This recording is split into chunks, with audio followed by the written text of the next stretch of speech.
Πόσο ειλικρινές είναι το feedback που λαμβάνουν οι υποψήφοι μετά από μία απόρριψη? Απόρριψη, Ναι. Υπάρχουν κάποιοι άνθρωποι, μεταξύ των οποίων προσπαθώ να είμαι και εγώ, γιατί αυτό θέλει πραγματικά προσπάθεια, να δώσω feedback την ώρα της συνέντευξης. Την ώρα που βλέπω έναν υποψήφιο, να του πω γιατί μου κάνει και γιατί δεν μου κάνει.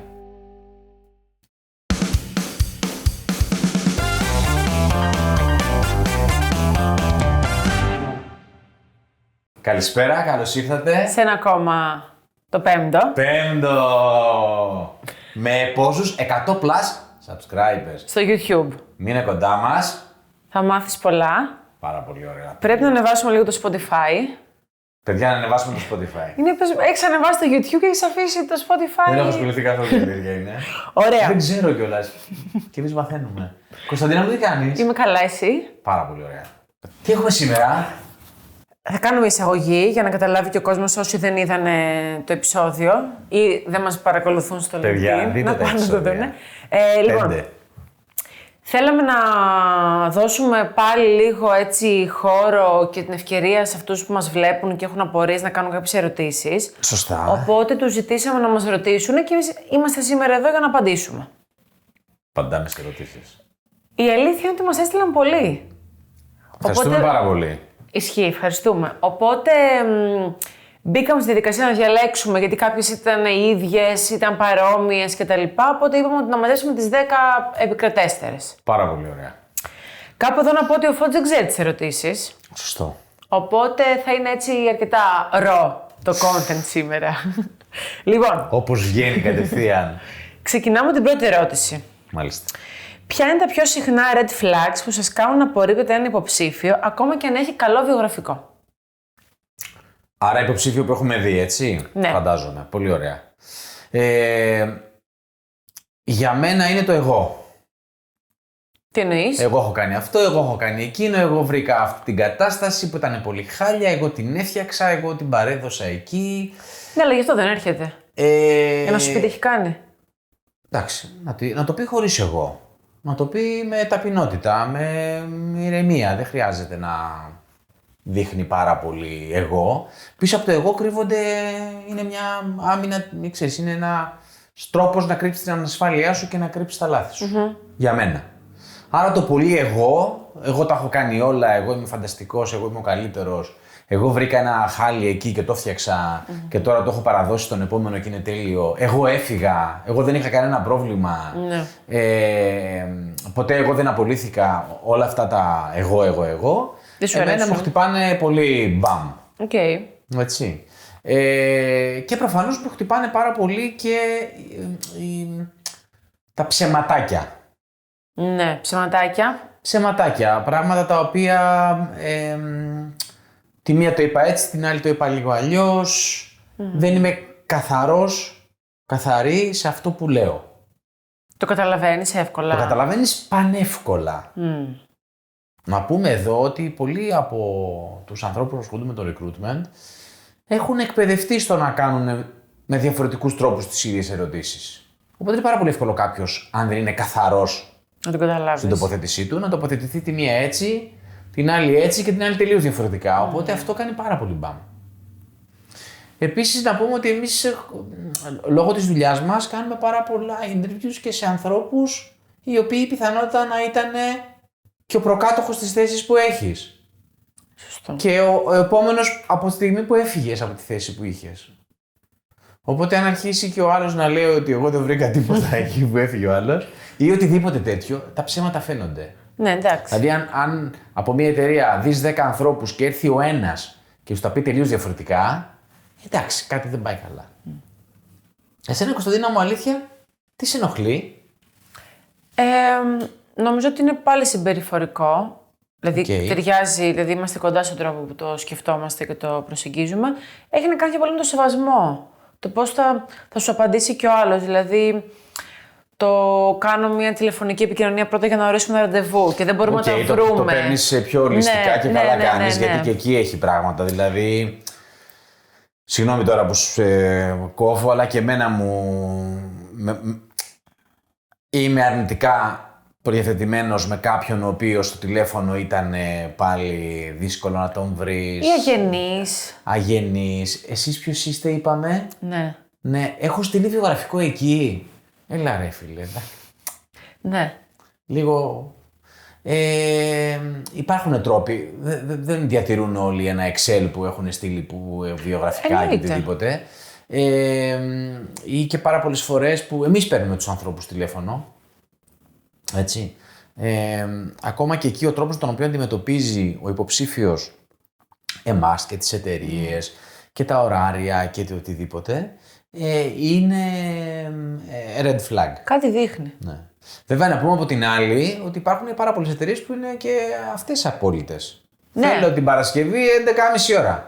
Ούτε 9 το πρωί, ούτε 4 το απόγευμα. Λίγο να διευκολύνεις. Και δεν το ζητάω τη Δευτέρα, το ζητάω την Πέμπτη. Το ζητάω την Πέμπτη. Αύριο 11.30-12 κάπου έξω από την Αθήνα. Ναι. Εντάξει. Σε αυτές τις περιπτώσεις και οι υποψήφοι έχουν τα δίκια τους, αλλά το red flag, η προσπάθεια να προσαρμοστεί σε κάτι και να βρεις μια καλή λύση για όλους. Ακριβώς. Είναι, νομίζω... Υπάρχει λίγο η πεποίθηση ότι εσύ που ψάχνεις, εσύ που τρέχεις στη θέση, πρέπει να είσαι και πιο ευέλικτος. Το οποίο βγάζει νόημα, γιατί προφανώς οι άνθρωποι αυτοί εργάζονται, θα πρέπει να τους βρεις μία ώρα που θα έχουν τελειώσει και θα είναι χαλαροί για να συζητήσετε. Αλλά φαίνεται στη διάθεση, στο πώς θα απαντήσεις. Ακριβώς, ακριβώς. Και η αλήθεια είναι ότι επειδή τώρα πλέον πάρα πολλά interviews, πρώτα ή δεύτερα ή ενδιάμεσα γίνονται και online, ναι. σε κάποιες θέσεις, είναι ακόμα πιο εύκολο να πεις ότι OK, θα βρω μία ώρα να κάνω ένα διάλειμμα και να πάω σε ένα meeting room και να κάνω μία συνέντευξη. Εμείς έχουμε κάνει interviews και οι άνθρωποι είναι στα αυτοκίνητά τους, έχουν σταματήσει σε ένα parking, δεν έχουμε τέτοια προβλήματα, έτσι, και νομίζω κανείς δεν έχει. Αρκεί ο άνθρωπος να είναι focus εκεί και να μπορέσει να γίνει σωστά η κουβέντα. Να γίνει σωστά η επικοινωνία και η κουβέντα. Ωραία. Επόμενη. Ερώτηση 2. Πόσο ειλικρινές είναι το feedback που λαμβάνουν οι υποψήφοι μετά από μία απόρριψη? Απόρριψη, Ναι. Με μία λέξη δεν είναι. Αν το πλατιάσω, θα πω ότι εξαρτάται ο λόγος. Έτσι. Υπάρχουν κάποιοι άνθρωποι, μεταξύ των οποίων προσπαθώ να είμαι και εγώ, γιατί αυτό θέλει πραγματικά προσπάθεια, να δώσω feedback την ώρα της συνέντευξης. Την ώρα που βλέπω έναν υποψήφιο, να του πω γιατί μου κάνει και γιατί δεν μου κάνει. Καλό είναι οι άνθρωποι οι οποίοι κάνουν τη δουλειά που κάνουμε κι εμείς να είναι πάρα πολύ ειλικρινείς με τους ανθρώπους που έχουν απέναντί τους. Διευκολύνει τους πάντες.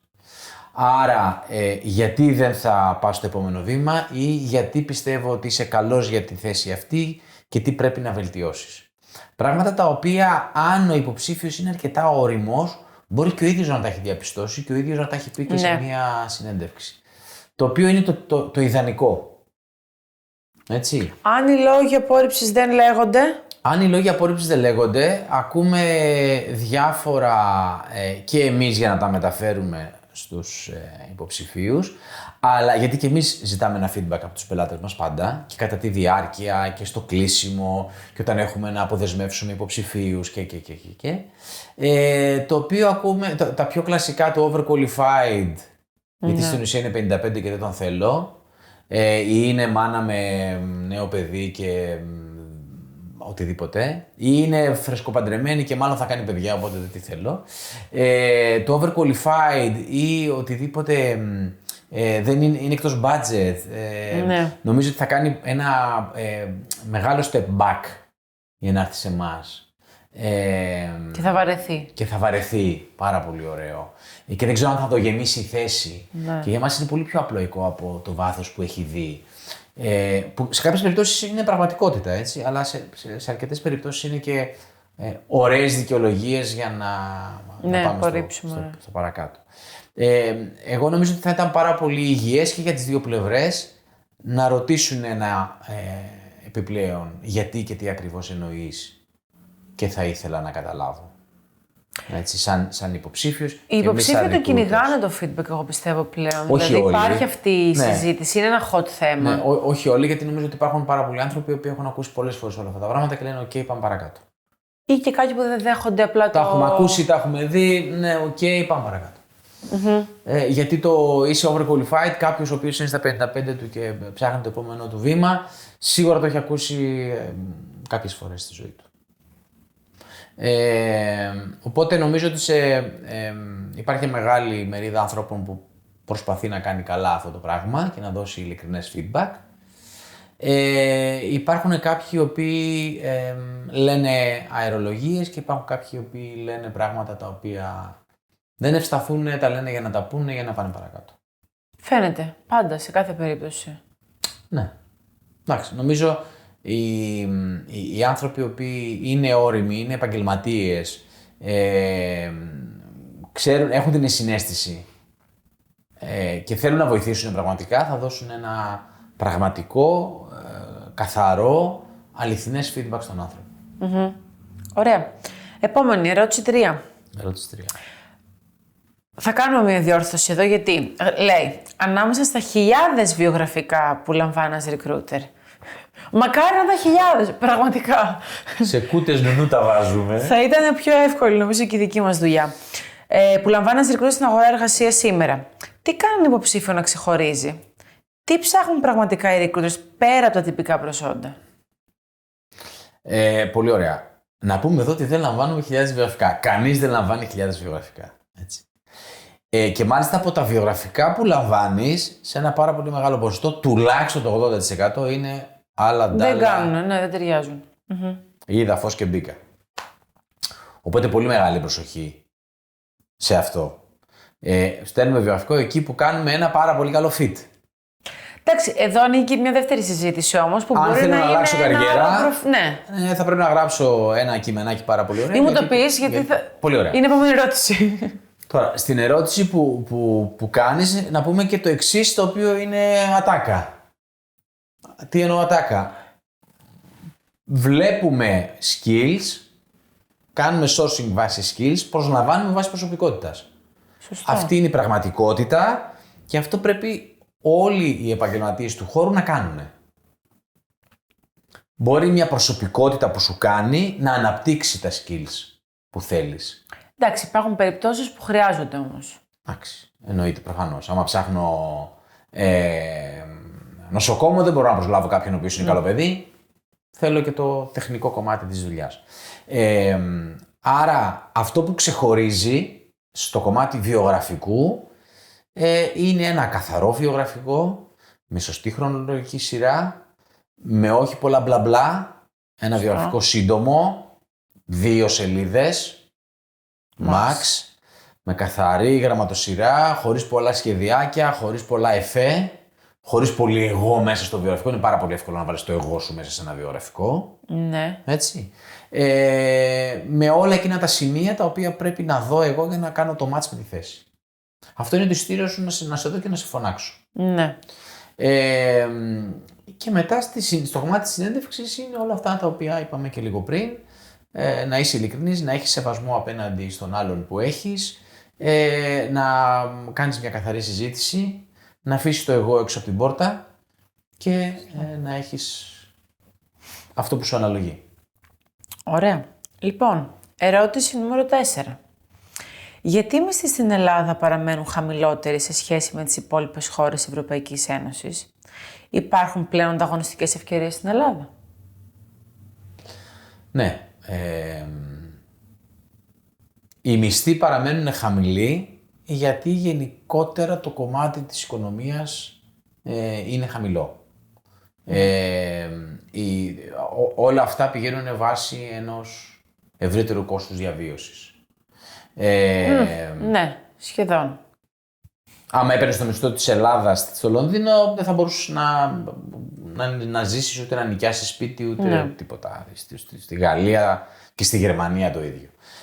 Εδώ ακόμα όταν αυτό το πράγμα παραμένει σε κάποιες περιοχές λίγο ανθρώπινο, μπορείς να ζήσεις με αυτούς τους μισθούς. Το να ζήσεις σε εισαγωγικά για τον καθένα είναι διαφορετικό, έτσι. Σίγουρα με ένα βασικό μισθό δεν μπορείς να μένεις στη Γλυφάδα ή στη Βούλα ή στο Παλιό Ψυχικό. Εξπακούεται, αλλά υπάρχουν περιοχές που μπορείς να μείνεις και να ζήσεις και στην πρωτεύουσα. Παραμένουν μισθοί γιατί οι ελληνικές επιχειρήσεις είναι κατά 95% μικρομεσαίες. Σωστά. Άρα ο Έλληνας επιχειρηματίας πληρώνει βάση του θέλου του και της τσέπης του. Δεν υπάρχουν οργανωμένες εταιρείες, υπάρχουν μεγάλες εταιρείες οι οποίες βλέπουν έρευνες αμοιβών, συγκρίνουν τους μισθούς τους με τους μισθούς που δίνουν σε αντίστοιχους ρόλους στην Ευρώπη, όλα αυτά, αλλά προσαρμόζονται και στην ελληνική πραγματικότητα. Ναι. Αν σε έναν marketing manager στην Αγγλία δίνω 100-120.000 λίρες, θα μπορώ να δώσω και 30-40.000 ευρώ. Έτσι. Οπότε κάπως έτσι είναι η πραγματικότητα. Τώρα σίγουρα υπάρχουν και άλλοι λόγοι που αυτό κρατιέται στο βαθμό που κρατιέται, αλλά νομίζω παίζει πολύ σημαντικό ρόλο η δομή της ελληνικής επιχειρηματικότητας και παίζει και πολύ σημαντικό ρόλο τα μακροοικονομικά στοιχεία της χώρας. Ναι. Τώρα, αν υπάρχουν ευκαιρίες, υπάρχουν ευκαιρίες. Συνολικά όμως. Υπάρχουν ευκαιρίες και συνολικά και ειδικά. Γι' αυτό και βλέπουμε και κάποιους ανθρώπους να επιστρέφουν. Το αναφέραμε και σε προηγούμενο επεισόδιο για το brain drain και το brain gain. Υπάρχει κόσμος που επιστρέφει, έχουν δοθεί και κάποια οικονομικά κίνητρα. Σίγουρα δεν θα βρεις το μισθό. Άρα δεν είναι ανταγωνιστικά βάση μισθού μόνο, τα βάζεις λίγο όλα και τα ζυγίζεις. Ανταγωνιστικά όχι σαν κομμάτι. Αυτό δηλαδή, αν πούμε το ρόλο που ανέφερε στην Αγγλία και το ρόλο στην Ελλάδα, δεν θα είναι ίδιος. Θα χάσει η Ελλάδα. Δεν τον πάρεις αυτό το μισθό. Οικονομικά, ναι, αναλογικά μπορεί να είναι. Να έχει νόημα. Άρα συνολικά μπορεί να υπάρχουν ανταγωνιστικές ευκαιρίες. Το κόστος ζωής, οτιδήποτε είναι. Το ότι κερδίζεις, τη χάνεις όλο μαζί. Ακριβώς. Δεν νομίζω να κερδίζουμε στα σημεία. Σίγουρα. Κερδίζουμε στο σύνολο. Και τώρα που το αναφέρουμε, και επειδή είχαμε αναφερθεί και στο προηγούμενο podcast και επειδή είχα και εγώ ένα προσωπικό μήνυμα από κάποιον από την Ελβετία, μάλιστα για το κομμάτι το ιατρικό επειδή είχαμε αναφερθεί περισσότερο, η αλήθεια είναι ότι όταν ένας γιατρός έχει φύγει, έχει σπουδάσει στην Ελλάδα, έχει φύγει, έχει κάνει ειδικότητα, έχει ξεκινήσει να δουλεύει και έχει ιδιωτεύσει στο εξωτερικό, ναι. Είναι πάρα πολύ δύσκολο και η επαναφορά του στην Ελλάδα. Δεν έχει δίκτυο, θα πρέπει να ανοίξει ένα δικό του ιατρείο, μια δικιά του επιχείρηση για να μην το κάνουμε πολύ συγκεκριμένο, να στήσει πελατεία, είναι πάρα πολύ δύσκολη η απόφαση και για το νέο ξεκίνημα. Δηλαδή δεν είναι είμαι marketing manager κάπου, παίρνω 100.000, είμαι marketing manager εδώ, θα γυρίσω με 40-50, ναι, χάνω λεφτά πολλά, αλλά η ζωή είναι πιο βατή, έχω ένα δικό μου σπίτι, έχω την οικογένειά μου, έχω τους δικούς μου, έχω όλα αυτά που μου λείψανε και κάπως overall είμαι προφανώς happy και λίγο και οικονομική βοήθεια από το κράτος για τη φοροελάφρυνση και that's okay, πάμε να επιστρέψουμε. Υπάρχουν και άνθρωποι οι οποίοι έχουν στήσει ένα ολόκληρο οικοσύστημα και επαγγελματικό αλλά και οικογενειακό, με παιδιά σε σχολεία κλπ. Οπότε και είναι λίγο αντικειμενικά δύσκολο. Έτσι. Υπάρχουν ευκαιρίες όμως. Υπάρχουν, συμφωνώ. Υπάρχουν ευκαιρίες. Πλέον υπάρχουν. Ερώτηση νούμερο 5. Πώς διαχειρίζεσαι ένα δύσκολο μάνατζερ που σου δημιουργεί συναισθήματα άγχους και έχει μηδενική ανοχή σε πιθανό λάθος? Το επικοινωνείς τον ίδιο, σε κάποιο ανώτερο ή απλά φεύγεις? Θα διαλέξω το 3. Φεύγεις, καβανίζεσαι. Κοίταξε, πάλι υπάρχει ένα ποσοστό που εξαρτάται από πάρα πολλά πράγματα. Ναι. Είναι δύσκολος μάνατζερ γιατί κάτι έγινε? Είναι δύσκολος μάνατζερ γιατί είναι δύσκολος μάνατζερ? Ή γιατί δεν ταιριάζουμε, παίζουν και τα δύο. Δεν ταιριάζουμε, οκ. Πόσο το κουβεντιάζουμε, πόσο το συζητάμε. Ακριβώς. Πόσο εγώ που είμαι υφιστάμενός σου είσαι δεκτική στο να μιλήσουμε, στο να ακούσεις αυτά που έχω να πω, στο να καταλάβεις ότι δεν περνάω καλά, στο να νοιαστείς για μένα, είτε σε ένα πλαίσιο αξιολόγησης, είτε στο καθημερινό. Να πούμε ότι υπάρχει πάρα πολλοί κόσμος που είναι σε ακατάλληλες θέσεις. Άρα γι' αυτό και υπάρχουν οι κακοί managers. Υπάρχει πάρα πολλοί κόσμος που είναι σε ακατάλληλες θέσεις. Υπάρχει πάρα πολλοί κόσμος που δεν ξέρει να είναι manager. Δεν το έμαθε ποτέ κανένας. Σωστό. Υπάρχει πάρα πολλοί κόσμος που βρέθηκε σε αυτή τη θέση και δεν έκανε τα βασικά. Ναι. Καλημέρα. Τι κάνεις, Κωνσταντίνα μου, πώς είσαι σήμερα, κάτι. Δεν υπάρχουν εταιρείες οι οποίες έχουν μεθοδευμένους τρόπους διαδικασίας αξιολόγησης. Σωστό. Και των managers και τις διαδικασίες της καθημερινής του. Ποια είναι η δουλειά μας, τι πρέπει να πετύχουμε σήμερα, μες στην εβδομάδα, μέσα στο μήνα, τι κυνηγάμε ρε παιδιά. Ναι. Γιατί αυτός ο άνθρωπος θα είναι ευχαριστημένος. Γιατί φεύγει. Υπάρχει πάρα πολλοί κόσμος που πετυχαίνει αυτό που είναι, αλλά ο manager δεν είναι ευχαριστημένος. Δηλαδή.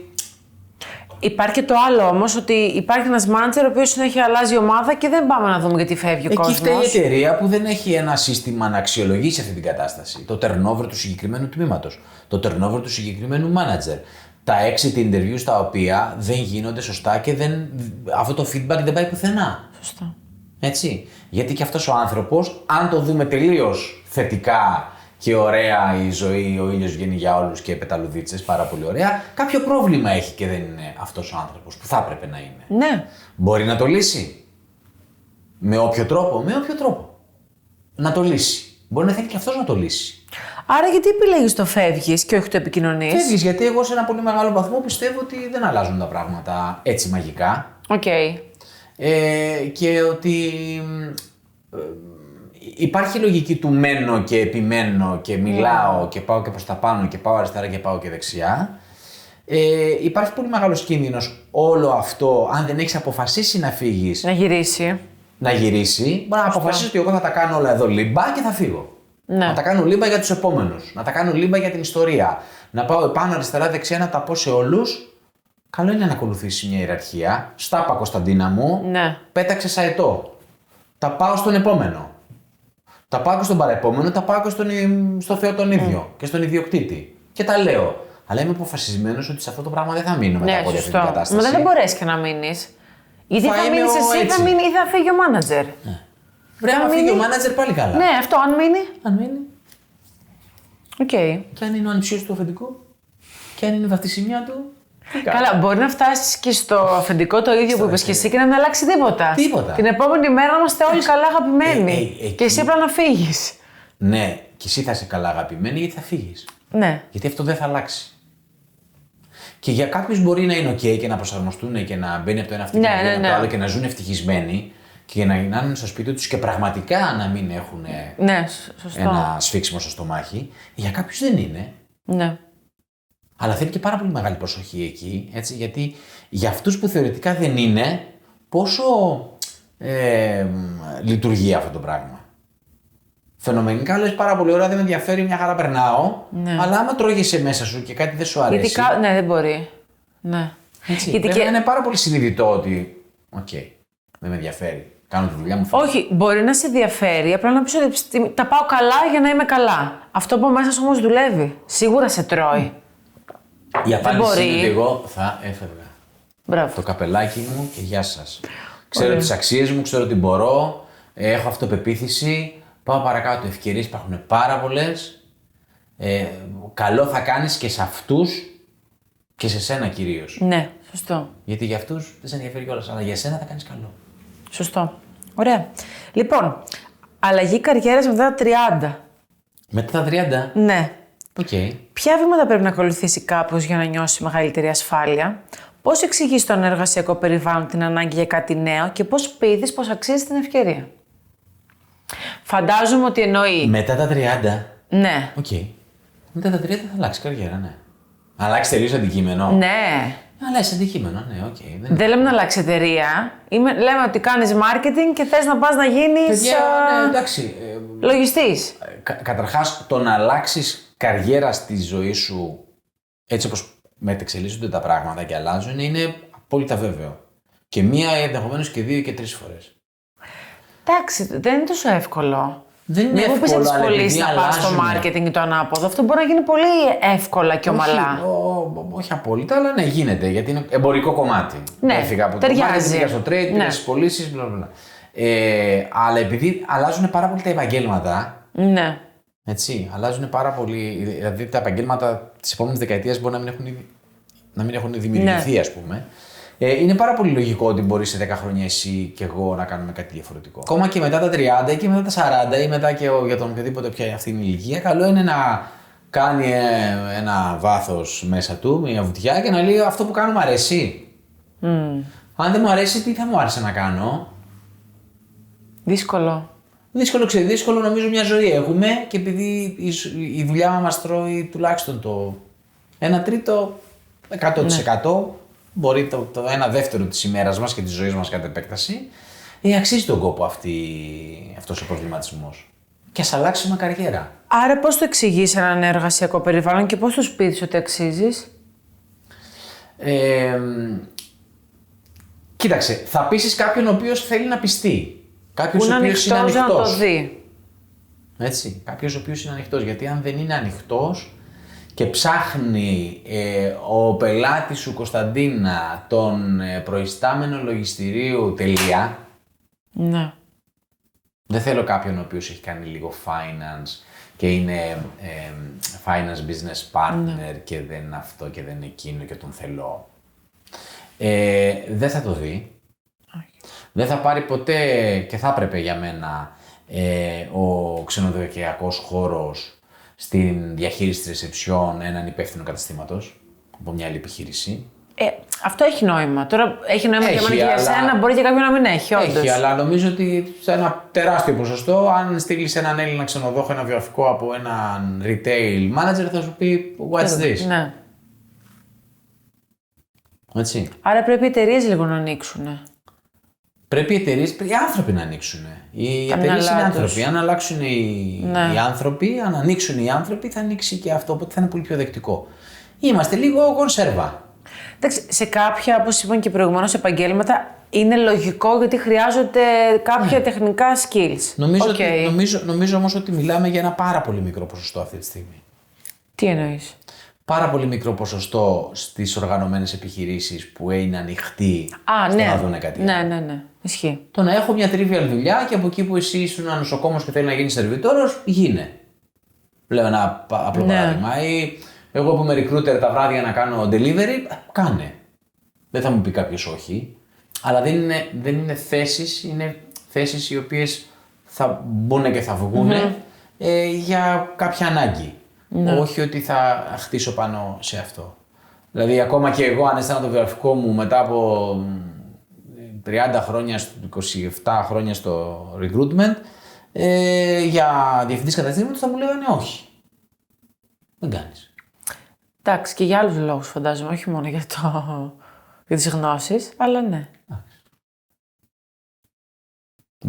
Δεν είναι εύκολο. Δεν είναι εύκολο για την κουλτούρα μας. Ναι, είναι εύκολο για το μυαλό που έχουμε στο κεφάλι μας. Ναι. Το όποιο μυαλό, το όσο μυαλό. Ναι. Πώς αντιλαμβανόμαστε ότι ο κύκλος σε ένα εργασιακό περιβάλλον έχει κλείσει και πώς το επικοινωνείς χωρίς να φύγεις με hard feelings? Πώς το κάνεις, Κωνσταντίνα μου? Εσύ τι θα λέγες? Καταλαβαίνεις ότι έχει κλείσει όταν με το που μπαίνεις στη δουλειά ή με το που ανοίγεις τον υπολογιστή έχεις νεύρα. Το καταλαβαίνεις ότι ξυπνάς το πρωί και λες πού θα πάμε πάλι σήμερα. Ή με το που κάτι σου ζητάνε να κάνεις ή πρέπει να κάνεις, εσύ κατευθείαν εκνευρίζεσαι. Και λες, άσε μας κι εσύ. Εκεί κάτι...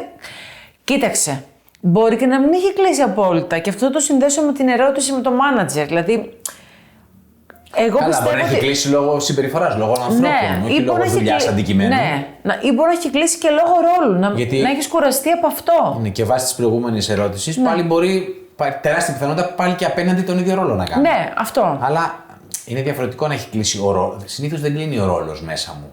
Κλείνει η συνεργασία. Κλείνει η συνεργασία, κλείνει η εταιρεία, κλείνουν οι άνθρωποι. Ναι. Γιατί και μετά θα πάω και θα συνεχίσω να κάνω marketing, θα συνεχίσω να κάνω πωλήσεις και μπορεί πραγματικά να μου έχει γίνει βίωμα και αυτό να θέλω να κάνω. Αυτό να θεωρώ ότι μπορώ να κάνω καλά. Είναι αυτό που λέμε είμαι plug and play. Με παίρνεις και παίζω την άλλη μέρα. Ναι. Δεν χρειάζεται να μάθω κάτι, το ξέρω. Επίσης να πούμε ότι είναι λογικό να κλείνει ένας κύκλος. Δηλαδή, όπως και είναι OK και να μην κλείνει. Κάποιοι είναι 20 χρόνια σε μια εταιρεία, κάποιοι στα 3-4 θέλουν να φύγουν. It's OK. Εντάξει, είναι και στην προσωπικότητα του καθενός. Υπάρχουν άνθρωποι οι οποίοι μπαίνουν αλλάζουν 2-3 δουλειές στη ζωή τους και βγαίνουν σύνταξη. Οι πιο παλιές γενιές ακόμα πιο εύκολο.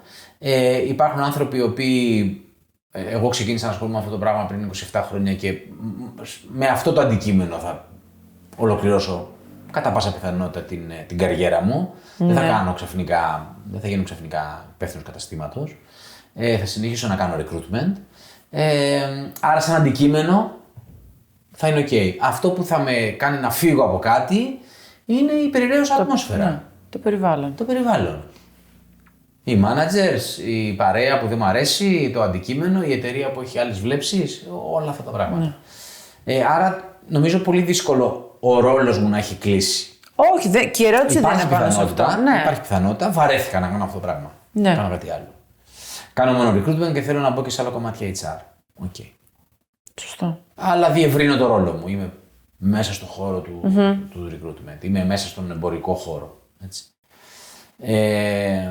Οπότε νομίζω αυτό που είπες και εσύ, ότι αν εκνευρίζομαι με το παραμικρό, αν ξυπνάω το πρωί και λέω που πάω, και αυτό προφανώς το έχουν δημιουργήσει οι άνθρωποι και οι καταστάσεις, όχι ο ρόλος, έχει κλείσει, παιδιά. Και το επικοινωνείς, γιατί η ερώτηση είναι πώς φεύγεις χωρίς hard feelings. Νομίζω ότι αν έχεις κάνει την κουβέντα ήδη μία φορά και κάπως δεν έχει βγει κάποια λύση. Γιατί μπορεί και να μην υπάρχει λύση. Δεν είναι ότι πρέπει να φύγεις. Είναι αυτό που είπες και στην αρχή, στην πρώτη ερώτηση, αν θυμάμαι καλά, που είχε σχέση με το πώς επικοινωνώ, πώς δίνω feedback κλπ. Ναι. Αν και από τη δική σου πλευρά λες ότι, OK, Κωνσταντίνα μου, άρχισα λίγο να με κουράζει αυτό το πράγμα.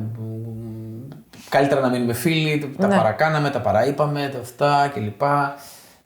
Θέλω άλλα πράγματα, θέλω αυτά. Είναι εκτός της δικής σας στρατηγικής. Θέλω να πάω να δω κάτι άλλο.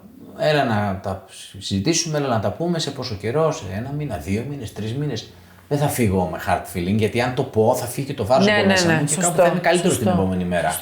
Έτσι. Και αν είναι δεκτική και από την άλλη. Γιατί, παιδιά, αν δεν είναι δεκτική από την άλλη πλευρά, τι να πω και τι να συζητήσω και τι να κάνω. Τα συζητάω μέσα μου, τα αποφασίζω, πάω και τα ρίχνω και βρίσκω και μια άλλη δουλειά και πάμε στο επόμενο. Δηλαδή, αν όμως υπάρχει δεκτικότητα, θα πιάσω την Κωνσταντίνα, θα της μιλήσω.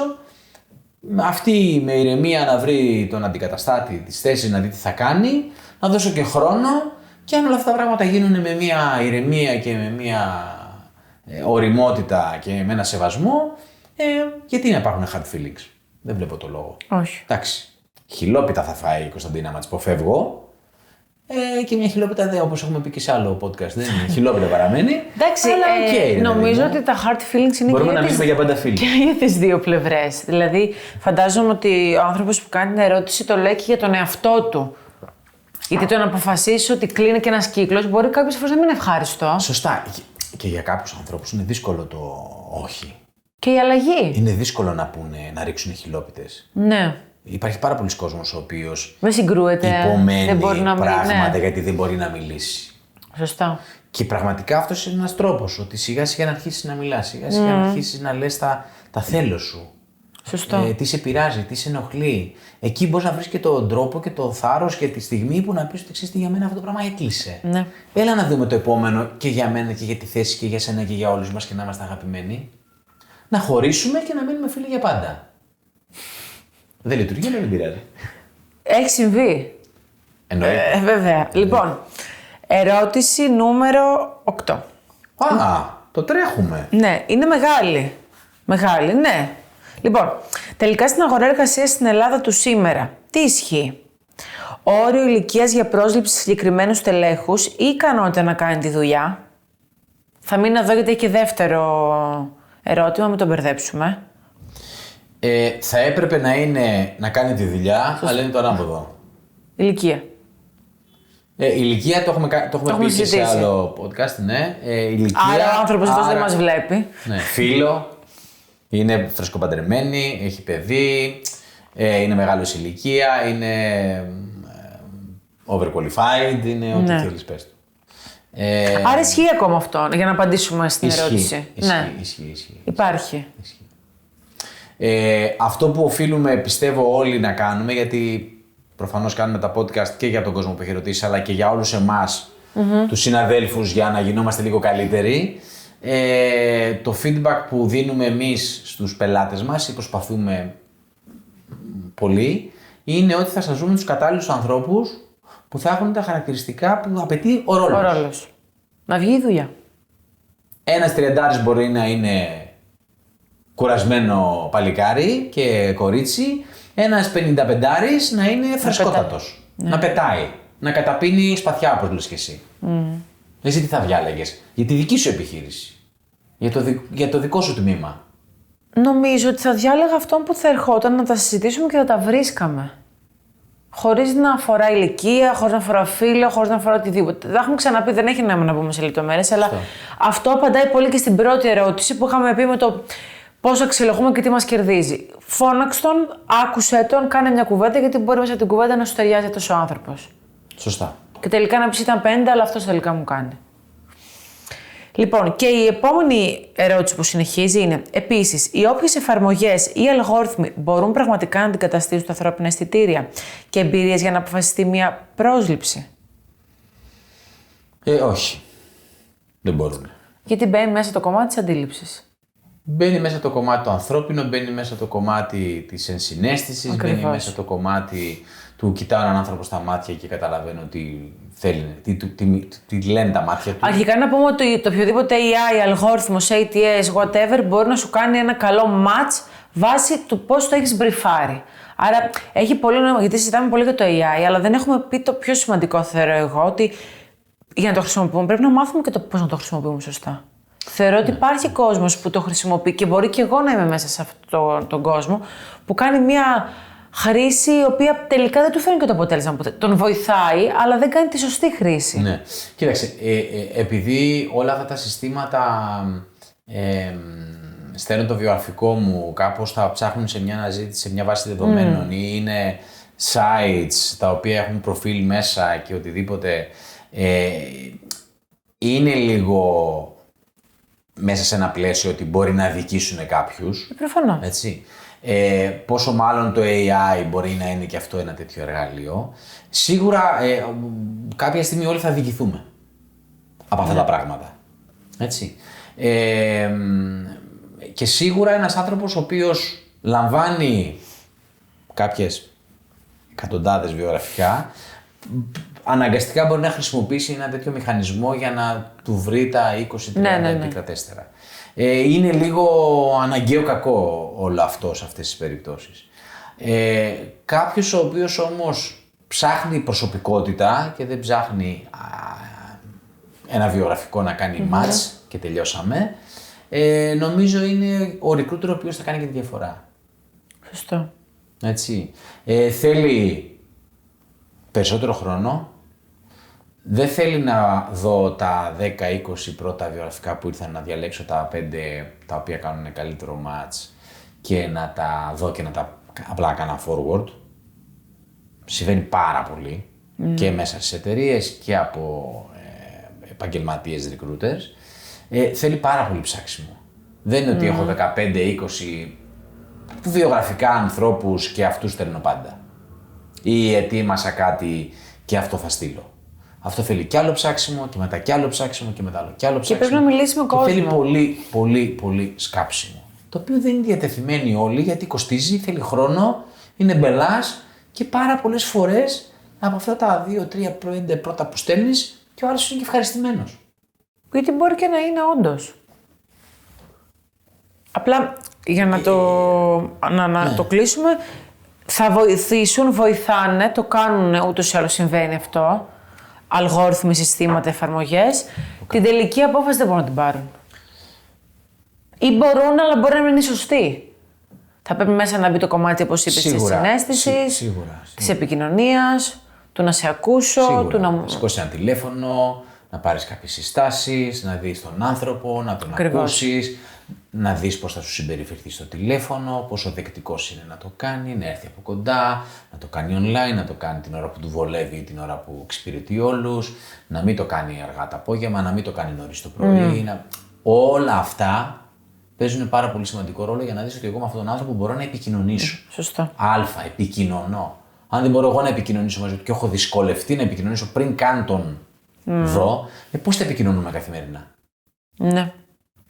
Σωστό. Έχει αλλάξει πραγματικά η εταιρική κουλτούρα στην Ελλάδα ή απλώς άλλαξε το μάρκετινγκ των εταιριών?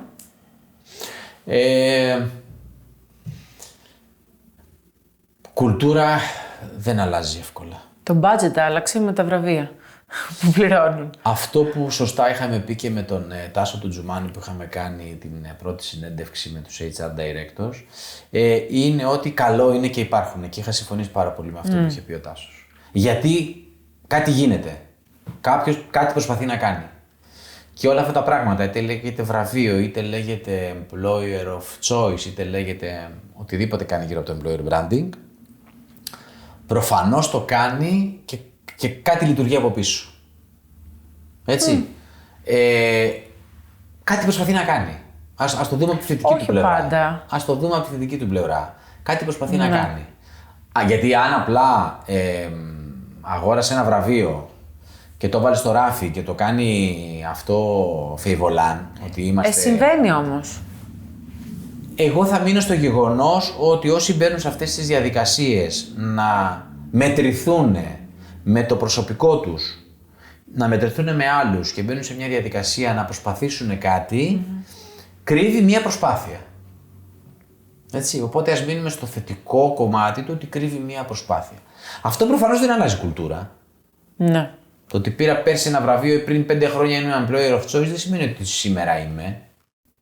Θέλει μια πολύ μεγάλη προσπάθεια και μια συνεχόμενη επιμονή και υπομονή από τις εταιρείες να το καλλιεργούν και να το κάνουν και να το δημιουργούν. Και έτσι αλλάζει η κουλτούρα.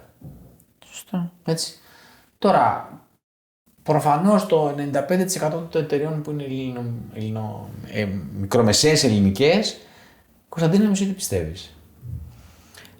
Εμένα με η θέση μου πιο απόλυτη. Πιστεύω ότι ακόμα παίζει πολύ το κομμάτι του marketing, employer branding και όλο αυτό το πώς θα βγούμε έξω, γιατί πλέον όλα θα μπορείς να τα βρεις και να τα διαβάσεις. Εντάξει, η μικρομεσαία ελληνική επιχείρηση δεν κάνει τίποτα από όλα αυτά. Ναι. Έχω μια εταιρεία, έχω 15 άτομα, σιγά να ασχοληθώ με το employer branding. Και ούτε με το marketing μπορεί που θα μου φέρει προφανώς αυτό. Ακριβώς. Σίγουρα πιστεύω σε αυτό που λες και θέλω να δω τη θετική πλευρά, ότι για να το κάνεις σημαίνει ότι κάτι θες να δείξεις, κάτι θες να δημιουργήσεις, να φτιάξεις κάπως το περιβάλλον. Θεωρώ ότι η πλειοψηφία είναι όμως το κομμάτι του θέλω απλά να το δείξω και κάπως να γίνω πιο γνωστός, να γίνω πιο καλός, να γίνω πιο αρεστός, να είμαι εκεί. Ίσως η συνολική προσπάθεια και το ότι όλα αυτά ακούγονται και γράφονται φέρουν όντως το πραγματικό αποτέλεσμα. Εντάξει, εμένα η ερώτησή μου, αν την αντιστρέψω προς εσένα, είναι ότι το 95% των εταιριών στην Ελλάδα είναι μικρομεσαίες ελληνικές επιχειρήσεις. Πάρα πολύ ωραία. Δεν έχουν κανένα budget, δεν ξέρουν καν τι είναι το employer branding, Ναι. δεν ξέρουν τι κάνουν. Πώς εγώ σαν υποψήφιος επιλέγω μια εταιρεία που θα ταιριάξω στην κουλτούρα της και ποιος διαμορφώνει την κουλτούρα? Δεν πιστεύω ότι υπάρχει κάποιος που θα την επιλέξει γιατί έχει δει το βραβείο. Όχι, δεν είναι έξω από αυτή την αγορά. Ναι. Το 95% των επιχειρήσεων στην Ελλάδα είναι έξω από αυτό το πράγμα. Δεν ξέρει τι είναι, δεν ασχολείται. Ναι, οκ. Πώς την επιλέγω? Έχω μια εταιρεία στο Περιστέρι, στους Αγίους Αναργύρους, στη Γλυφάδα. Δεν ξέρω τι είναι αυτά τα πράγματα. Έχω 25 άτομα προσωπικό, 30. Κάνω τη δουλειά μου, βγάζω τα λεφτά μου, έχω υπαλλήλους. Τι employer of choice? Οκ. Εσύ, σαν υποψήφια, που είδες μια αγγελία μου. Θα πάω και θα τις γνωρίσω. Άρα. Γιατί η interview... Βλέπεις άμα ταιριάζει. Αυτό. Εγώ πιστεύω ότι η interview δεν περνάει μόνο υποψήφιος, περνάει και ο εργοδότης, ο manager, οποιοδήποτε. Εγώ πιστεύω ακράδαντα ότι από την καλύτερη εταιρεία που βγαίνει τα τελευταία 20 χρόνια employer of choice νούμερο 1, υπάρχουν λαμπρότατες ελληνικές επιχειρήσεις, οικογένειες, άνθρωποι με αλφα κεφαλαίο που έχουν επιχειρήσεις που παλεύουν και προσπαθούν να κάνουν καλό και για αυτούς και για τους ανθρώπους τους. Ναι. Έτσι. Και αξίζει αυτές τις εταιρείες να τις ψάξουμε να τις βρούμε, γιατί αυτή είναι η ελληνική αγορά. Σωστό. Δεν είναι οι πολυεθνικές και οι 100 μεγάλες ελληνικές επιχειρήσεις. Απαντήσεις. Λοιπόν, η τελευταία ερώτηση, στην οποία θέλω να μου απαντήσεις με δύο τρόπους. Μπορεί η απάντηση να είναι ίδια. Δεν ξέρω. Okay.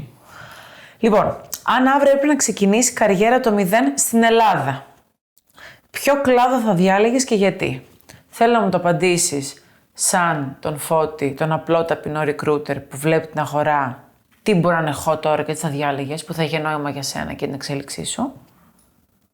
Οκ. Και πώς αλλιώς? Και με το τι λέει η καρδούλα σου. Τι θα επέλεγες να κάνεις? Ναι. Κοίταξε. Δεν είμαι Gen Z, δεν είμαι Gen που έρχεται, άρα δεν έχω όλα αυτά τα χαρακτηριστικά που διαμορφώνουν την προσωπικότητα αυτής της γενιάς. Πολύ στεγνά θα σου πω ότι επειδή εγώ πιστεύω ότι όλοι δουλεύουμε για να παίρνουμε ένα μισθό στο τέλος του μήνα, θα διάλεγα μια κατηγορία επαγγέλματος η οποία θα μου δώσει πάρα πολύ καλά λεφτά. Ποια είναι αυτή στην Ελλάδα αυτή τη στιγμή? Θα έλεγα η ναυτιλία, π.χ. Και ο γιατρός και ο μηχανικός βγάζουν καλά λεφτά αυτή τη στιγμή στην Ελλάδα. Αλλά ξέρεις τι, θέλει και να γράψω πάρα πολύ καλά για να περάσω στο Μετσόβιο, στο όποιο πολυτεχνείο και θέλει να φάω και 10-15 χρόνια σπουδάζοντας ιατρική. Οπότε ναι, η ναυτιλία έχει τα αρνητικά της, αλλά μπορεί εμένα, αν σκεφτόμουν να ταξιδέψω και λίγο και να είμαι εκτός και φαινομενικά, θεωρητικά δεν θα με πείραζε. Θα το έκανα τα πρώτα 10 χρόνια της καριέρας μου και μετά θα ψάχνα κάτι με τις εικόνες που έχω τώρα σε μια εταιρεία, στα κεντρικά της γραφεία, στη στεριά όπως λένε, στην ναυτιλία που εξίσου έχει έτσι, αρκετά καλές αμοιβές. Νομίζω αυτό θα έκανα. Τώρα, σαν Φώτης, δεν νομίζω ότι μας απασχολεί, εγώ θα έκανα, αν δεν γινόμουν recruiter, θα έκανα κάτι πιο χειροπιαστό, κάτι να αφήνω ένα... Το ζωγράφιζες, μου αρέσει... πίνακες. Όχι, μπορεί να έκανα έπιπλα, αλλά όχι, πίνακες. Okay. Νομίζω ότι ναι, θα πήγαινα σε κάτι το οποίο θα μου έδινε, επειδή δεν έχω μέσα μου το purpose, δεν έχω μέσα την προσφορά όπως έχει η Gen Z αυτή τη στιγμή, ή ακόμα και να το είχα, θα προσπαθούσα να το βρω μέσα από άλλο τρόπο. Ας βγάλω τα λεφτά, ας κρατήσω για μένα το 1/5 και ας δώσω. Τα υπόλοιπα ας κάνω ό,τι τα θέλω. υπόλοιπα, ας πούμε. Δεν ξέρω. Θα βρίσκα το purpose να το. Ναι. Αν έχεις το χρόνο και το χρήμα, το βρίσκεις προφανώς πολύ πιο εύκολα. Εντάξει, προφανώς αν είσαι πάνω σε ένα καράβι μπορεί και να μην έχεις πάρα πολύ χρόνο, αλλά τέλος πάντων μπορεί να το βρουν άλλοι. Δεν ξέρω. Ναι. Νομίζω ότι κάτι τέτοιο θα έκανα. Ναι, όχι, σωστό είναι αυτή. Γενικά ναι. Το ζωγράφιζες. Αν πρέπει να το δω βιοποριστικά, προφανώς η ναυτιλία φέρνει. Έχει ευκαιρίες. Όλοι δουλεύουμε για να βιοποριστούμε. Προφανώς. Μήπως δουλεύεις από χομπί, Κωνσταντίνα? Φαίνομαι χομπίστρια. Νομίζω ότι έλεγα κάτι τέτοιο ή κάτι στο κομμάτι της τεχνολογίας, όλο αυτό το κομμάτι του AI. Κάποτε ήταν πολλοί developers και συνεχίζουν να είναι ρόλοι που ακόμα είναι hot και έχουν βάθος. Εντάξει, όμως για να βγάλεις λεφτά, νομίζω ότι πρέπει να πας στην Αμερική. Παντού, εντάξει, και στην ναυτιλία θα βγάλεις, αλλά. Εντάξει, η ναυτιλία είναι και ένα μεγάλο ελληνικό κλάδο. Δεν είναι εύκολο όμως εκεί. Θα βρεις επιχειρήσεις. Εντάξει, προφανώς δεν είναι εύκολο. Προφανώς είναι. Γι' αυτό το λέω. Ένας πολύ συγκεκριμένος κλάδος, αλλά. Ναι. Αν μπεις και είσαι καλό, όπου και να μπεις, αν είσαι καλός, ναι, θα εξελιχθείς. Ναι. Αν δεν είσαι καλός, θα σε βγάλει το σύστημα ή θα μείνεις κάπου χαντακωμένος αριστερά και δεξιά. Πρέπει να είσαι καλός σε αυτό που κάνεις. Αλλά η ναυτιλία έχει σίγουρα κάποιες καλές απολαυές. Ισχύει. Αυτό λέει η εμπειρία. Ναι. Τελειώσαμε. Άρα εσύ τι θα έκανες? Βάσει τι? Θα βρίσκεις ένα καλό μισθό. Ναι, αλλά αν έπρεπε να διαλέξουμε το τι θα ήθελα να κάνω τώρα, έχοντας δουλέψει κάποια χρόνια, θα σου λέω ότι θα ήθελα να έχω κάτι δικό μου. Σωστό, γιατί και αυτό έχει βγει στις νέες γενιές. Ναι. Ότι η επιχειρηματικότητα. Όχι απαραίτητα μία startup. Μπορεί να ήταν κάτι στην εστίαση. Μπορεί να ήταν όντως να ζωγραφίζω. Μόλις ανοίξεις το ουζερί στο νησί, αυτό θα ήθελα. Σερβιτόρος. Αυτό πολύ θα ωραία, ήθελα. Λεφτά θα βγάλουμε. Και θα το έκανα με μεράκι νομίζω. Σίγουρα θα με κούραζε, αλλά. Ναι, δεν ξέρω. Η αποκέντρωση πρέπει να είναι ένα άλλο podcast νομίζω. Έχει πολύ ενδιαφέρον. Σωστό, πολύ σωστό. Οπότε νομίζω ότι. Γιατί όλοι λέμε ότι θα θέλαμε, ξέρεις, ένα. Μα ποιο να ρωτήσω σου κάποια δωμάτια στη Χαλκιδική. Ή σε ένα νησάκι, ναι. Ένα ουζερί πάνω στο κύμα. Ναι, έχει σίγουρα κούραση μεγάλη και μπορούμε να το πούνε οι άνθρωποι που ήδη το κάνουν ή δουλεύουν στην εστίαση. Απλά νομίζω ότι αυτό θα μου έδινε μια χαρά, είναι ενδιαφέρον γιατί και κάθε μέρα είναι διαφορετική. Τόσο τέλος του μήνα και να μην χρωστάς. Καλά, αυτό ισχύει. Έτσι. Ναι. Γιατί όλα αυτά έχουν κόστη. Να τα φτιάξεις, να τα συντηρήσεις. Πολλά. Ναι. Anyway, Να μας πει και ο κόσμος. Είναι ωραίο να μας γράψουν, να μας στέλνουν μηνύματα, να μας γράφουν κάποιοι σε σχόλια. Είναι ωραίο να δημιουργούμε κουβέντα για να απαντάμε, για να έρχονται και νέες ιδέες. Γιατί και αυτό ήρθε μέσα από το ότι κάναμε το podcast για το Brain Gain και κάπως ο κόσμος αντέδρασε, έγραψε, έστειλε. Οπότε έχει νόημα να ανοίξουμε ένα διάλογο. Και αν έχουμε και άλλες ερωτήσεις, μπορούμε να το ξανακάνουμε. Σας ευχαριστούμε πάρα πολύ. Πάρα πολύ. Τα λέμε σε ένα επόμενο. Μείνε κοντά μας. Θα μάθεις. Πολλά. Τέλεια.